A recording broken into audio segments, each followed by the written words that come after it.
Praise the Lord. இந்த காலவேளையிலும் மறுபடியும் உங்களை சந்திப்பதில் மிக்க மகிழ்ச்சி அடைகிறேன். இந்த நாளிலும் நாம் ஒரு வேத வசனத்தை தியானிப்போம். எரேமியா 30:17 வசனம். எரேமியா 30:17. அவர்கள் என்னை விசாரிப்பாரற்ற சீயோன் என்று சொல்லி உனக்கு தள்ளுண்டவள் என்று பெயரிட்டபடியால் நான் உனக்கு ஆரோக்கியம் வரப்பண்ணி உன் காயங்களை ஆற்றுவேன் என்று கர்த்தர் சொல்லுகிறார்.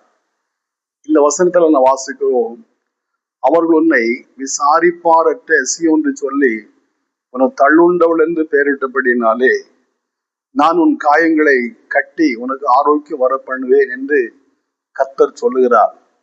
பிரியமானவர்களே, காயங்கள் பலவிதமான காயங்கள் உண்டு. ஒன்று வெளிக்காயம், இன்னொன்று உள்காயம், இன்னொன்று மனக்காயம், இப்படி பல காயங்கள் இருக்கிறது. வெளிக்காயம் வெளியே தெரியும், ஏதோ நடந்து போகும்போது கீழே விழுந்துட்டோம், அடிபட்டது, ரத்தம் வருகிறது, வீக்கம் போட்டிருக்குது, தெரியும். உள்காயம் தெரியாது, ஆனால் வேதனை இருக்கும். காயம் எப்படி இருக்கு நமக்கு தெரியாது. அந்த காயம் நம்மை வேதனைக்கு உள்ளாக மாற்றிக்கொண்டே இருக்கும். அது வெளியே தெரியாத காயமாய் இருக்கிறது. அது மருத்துவமனையில் போய் இல்லைன்னா தைலங்களை வாங்கி பூசி அதை ஆரோக்கியமாக்கி கொள்வார்கள். வெளிக்காயத்திலும் ஏதோ மருந்து போட்டு அதை குணமாக்கி விடுவார்கள். ஆனா மனக்காயம் அப்படின்னு ஒரு காயம் இருக்குது, மனதுல ஒரு காயம். அந்த காயம் ஆறாத ரணமாய் காணப்படும். அந்த காயம் மிகவும் வேதனைக்குள்ளாக காணப்படும். அந்த காயத்தை குணமாக்க மனிதர்களால முடியாது, யாருடைய கண்கள் அது தெரியாது. அது மனதுக்குள்ள இருந்து அரித்து கொண்டே இருக்கும். இந்த காயம் பெரிய காயமா இருக்கும். இந்த எரேமியா 30:12 கூட வாசிக்கும் போது கர்த்தர் சொல்கிற என்னவென்றால், உன் புண் ஆறாததாயும் உன் காயம் கொடிதாயும் இருக்கிறது என்று நான் வாசிக்கிறோம். இந்த காயம் புண்ணு ஆறாத புண்ணாக, ஆறாத காயமாக இருக்கிறது என்று கர்த்தர் சொல்லுகிறார் என்று வாசிக்கிறோம். நீங்க புலம்பல்ல வாசிக்கும் போது உடைய காயம் சமுத்திரத்து போல பெரிதா இருக்கிறது என்று சொல்லப்படுகிறது. காயம் சமுத்திரம் போல பெரிதாக முதல்ல வரவில்லை, ஒரு சின்ன காயமா தான் இருந்தது. அந்த காயம் அரித்து மனதுக்குள்ள போட்டு யோசித்து அந்த காயம் பெரிதாக மாறிவிட்டது. எப்படி அந்த காயம் வந்தது? இந்த 17ஆம் வசனத்துல கூட வாசிக்கிறோம், அவர்கள் என்னை விசாரிப்பாரற்ற சீயோன் என்று சொல்லி உனக்கு தள்ளுண்டவள் என்று பெயரிட்டபடினாலே, யாரோ ஒருவர் ஒரு வார்த்தை சொல்லிட்டாங்க, நீ உனக்கு வீடு இல்லை, உனக்கு நிலம் இல்லை, உனக்கு வசதி இல்லை, உனக்கு சொந்தம் இல்லை, உன்னை ஆதரிக்க யாருமே இல்லை, நீ தள்ளுண்டவள், உன்னை ஆதரவற்றவ அப்படின்னு யாரோ ஒரு வார்த்தை சொன்னதுனால அந்த காயம், அந்த ஒரு வார்த்தை காயமாக மாறிவிட்டது. சாலமன் சொல்லுகிறாரு, பட்டை குத்து போல பேசுகிறவர்களும் உண்டு என்பதாக. யாரோ ஒருவர் பட்டை குத்து போல ஒரு வார்த்தை பேசினது அது காயமாக மாறிவிட்டது. சிலர் அந்த வார்த்தையை ஒரு சவாலாக எடுப்பார்கள், சவாலாக எடுத்து அயராது உழைப்பார்கள். சிலர் அந்த வார்த்தையை சவாலாக எடுத்து ஆண்டவருடைய சமூகத்துல ஜெபம் பண்ணுவார்கள், ஆண்டவர் அவர்களை ஆஸ்வதிப்பார். சிலர் அந்த காயத்தை மனதில் வைத்து மிகுந்த வேதனைக்குள்ளாக மாறுவார்கள். எனக்கு என்னை விசாரிக்க யாருமே இல்லை, நான் ஒத்த பிள்ளை. பாருங்க, இன்னைக்கு ஒவ்வொரு வீட்லயும் நாம் இருவர் நமக்கு இருவர் அப்படின்னு 2 பிள்ளைகளை பெற்று வச்சிருக்கிறாங்க. சிலருக்கு ஒரே வீட்டுல ஒரே பிள்ளை தான், அந்த பிள்ளைக்கு அண்ணா தம்பியோ அக்கா தங்கச்சியோ வேற யாரும் இருக்க மாட்டார்கள். சில பிள்ளைகளுக்கு ஒரு அண்ணா மட்டும்தான் இருப்பான், ஆனாலும் பிள்ளைகள் வீட்டுக்கு வந்து அம்மா வீட்டுல 4 நாள் இருக்க முடியாத ஒரு சூழலாய் காணப்படும். அப்ப என்ன சொல்றாங்க, நீ விசாரிப்பாரட்டுவ, உன்னை யாருமே கண்டுவிடுவதில்லை, ஒரு நல்ல கிட்டதை கூட உன்னை கூப்பிடுவதில்லை அப்படின்னு ஒருவேளை வேடிக்கையாக சொன்னா கூட சிலருடைய உள்ளங்கள்ல அந்த வார்த்தை ஆழமாக தைத்து அது ரணமாக மாறி மிகுந்த பெரிய ஆறாத காயமாக மாறி விடுகிறது. சில வேடிக்கை சொன்னா கூட அதை ஏற்றுக்கொள்ளக்கூடிய மனப்போக்கம் இல்லாம, உண்மைதானே நீ வேடிக்கை சொன்னாலும் உண்மைதானே, எனக்கு அண்ணா தம்பி இல்லாத உண்மைதானே, என்னை விசாரிக்க யாரும் இல்லாத உண்மைதானே, நான் உன்னை கொண்டு போட்டா கூட உன்னை கண்டிட யாருமே இல்லை அப்படின்னு சொன்ன வார்த்தை உண்மைதானே அப்படின்னு சொல்லி அந்த வார்த்தையை வைத்து அது ஆறாத ரணமாக அது மாறி போகும், பெரிய புண்ணாக மாறி போகும். சிலர் பாருங்க, எனக்கு யாரும் இல்லைன்னு சொன்னியா, எனக்கு வசதி இல்லைன்னு சொன்னியா, எனக்கு ஆண்டவர் இருக்கிறார் இப்படின்னு சொல்லி செயல்படுவார்கள். சிலர் உனக்கு வீடு இல்லைன்னு சொன்னியா, எனக்கு வசதி இல்லைன்னு சொன்னியா அப்படின்னு சொல்லி அயராமல் ராப்பகலாக உழைத்து அந்த ஒரு வார்த்தை நிமித்தம் அந்த வார்த்தை சொன்னவர்களுக்கு முன்பதாக நன்றாக வாழ வேண்டும் என்கிறதான அந்த எதிர்பார்ப்போட கூட அயராது உழைத்து ராப்பகல உழைத்து நிலத்தை வாங்கி வீடை கட்டி காரை வாங்கி வசதியா உண்டு பண்ணி பெரிய வசதியாக இருப்பார்கள். பரியாசம் பண்ணும் முன்பதாக நாம் தலை குனிய கூடாது, நிமிர்ந்து நடக்க வேண்டும் என்கிறதான அந்த வெறி வந்துவிடும். அந்த வெறி வந்துவிடும். சிலருடைய வாழ்க்கையில் அப்படிதான் பாருங்க. யாபேஸ் என்று சொல்லக்கூடிய ஒரு மனம் இருக்கிறான். 1 நாளாகமோ 4:9-10 அவனுக்கு சொல்லப்பட்டிருக்கிறது. அவன் பிறந்த நாளிலே அவன் துக்கத்தின் மகனாக பிறந்தான். ஒருவேளை பிறந்த போது தகப்பன் இறந்திருக்கலாம், தகப்பன் விட்டுட்டு போயிருக்கலாம். ஏதோ ஒரு அசம்பாவிதம் அந்த குடும்பத்தில் நடந்திருக்கிறது.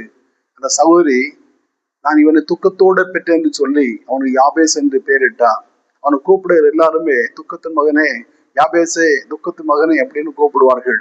அந்த வார்த்தை அந்த யாபேசோட உள்ளத்துல ஒரு காயமாக காணப்படுது. அந்த யாபேஸ் ஆண்டவரை பார்த்து ஜெபம், ஆண்டவரே, எல்லாரும் என்ன துக்கத்தின் மகன் என்று சொல்கிறார்களே, எல்லாரும் என்ன ஏளனமா பேசுகிறார்களே, நீர் என்னை ஆசிரித்து என் எல்லையை பெரிதாக்கி உங்கள் கரை என்னோட கூட இருந்து தீமை துக்கப்படுத்தபடிக்கு விலைக்கு காத்து கொள்ளும் என்று சொல்லி ஜெபம் பண்ணான். அவன் வேண்டிக் கொண்டதை தேவன் அவனுக்கு கொடுத்தார். அவன் தன் சகோதரர் எல்லாரையும் பார்க்கலும் மேன்மை உள்ளவனாய் இருந்தான் என்று நான் வாசிக்கிறோம். பாருங்க, அந்த ஜெபத்துல 4 வார்த்தை தான். நீரனை ஆஸ்வதிக்க வேண்டும். அந்த ஆசீர்வாதம் நீரனை ஆஸ்வதிக்க வேண்டும் என்று சொல்லக்கூடியதான வார்த்தையில எனக்கு நிலம் வேணும், வீடு வேணும், கார் வேணும், எனக்கு அடிப்படை வசதி என்னென்ன வசதிகள் உண்டோ எல்லா வசதிகளும் எனக்கு வேண்டும் என்று அந்த வார்த்தை சொல்லுகிறது. நீரனை ஆஸ்வதிக்க வேண்டும், என் எல்லையை பெரிதாக்கணும். நான் ஏதோ ஒரு 10 ரூம்ல இருக்கிறேன், அது எனக்கு போதாது. எனக்கு எல்லை வலது பக்கமும் இடது பக்கமும் முன்னும் பின்னும் நான் இடம் கொண்டு பெருக வேண்டும். என்னை நீர் ஆஸ்வதிக்க வேண்டும்.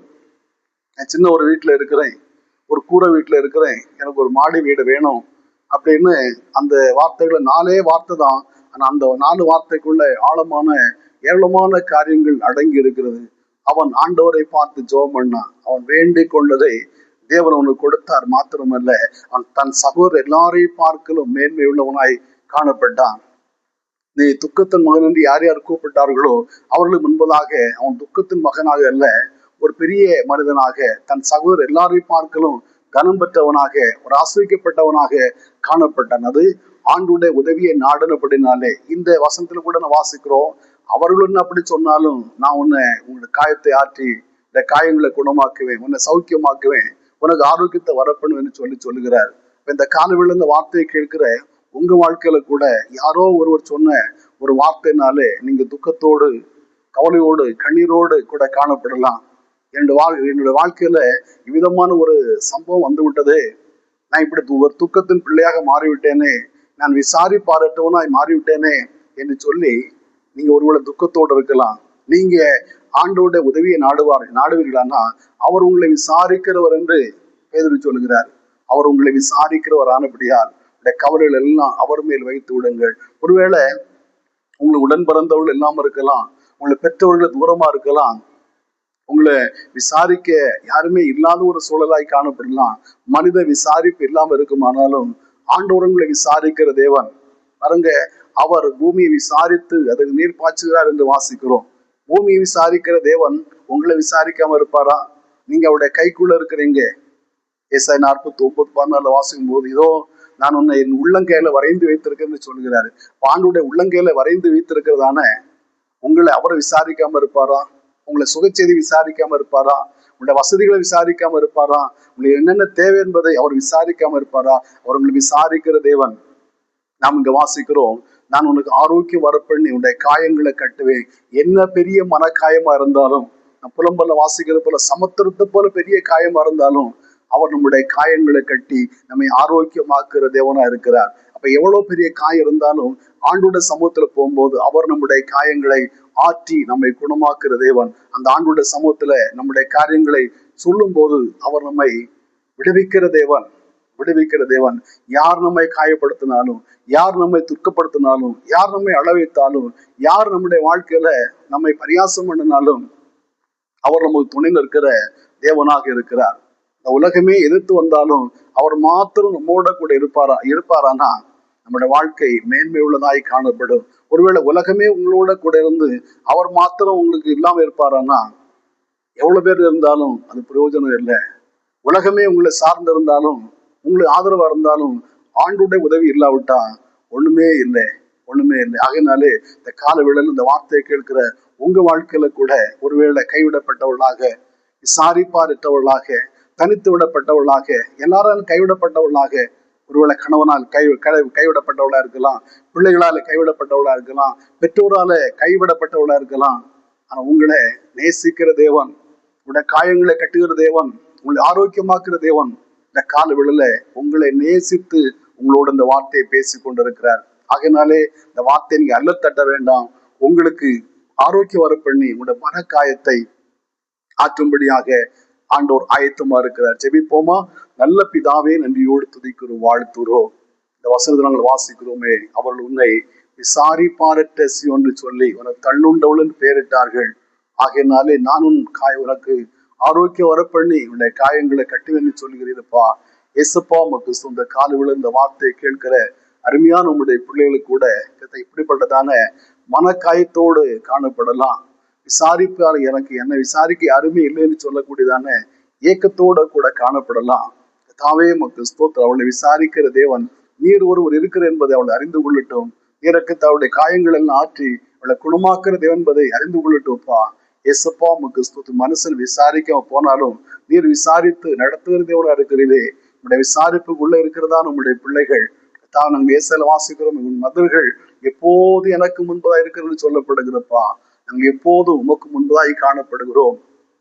தாவே உமக்கு ஸ்தோத்திரம். உங்களுடைய ஆதரவுல இருக்கிறோம் என்பதை அறிந்து கொள்ளக்கூடிய கிருபைகளை ஆண்டவர் தர வேண்டும் என்று ஜெபிக்கிறோம். இந்த வார்த்தையை கேட்கிற எல்லாருடைய வாழ்க்கையிலும் ஆண்டவர் அற்புதமான கிரியை நடப்பீங்க, பெரிய கரடப்பீங்க. சுமல பிதாவே, ஆமேன், ஆமேன். ஆண்டவர் நம்மை ஆசீர்வதிப்பார்.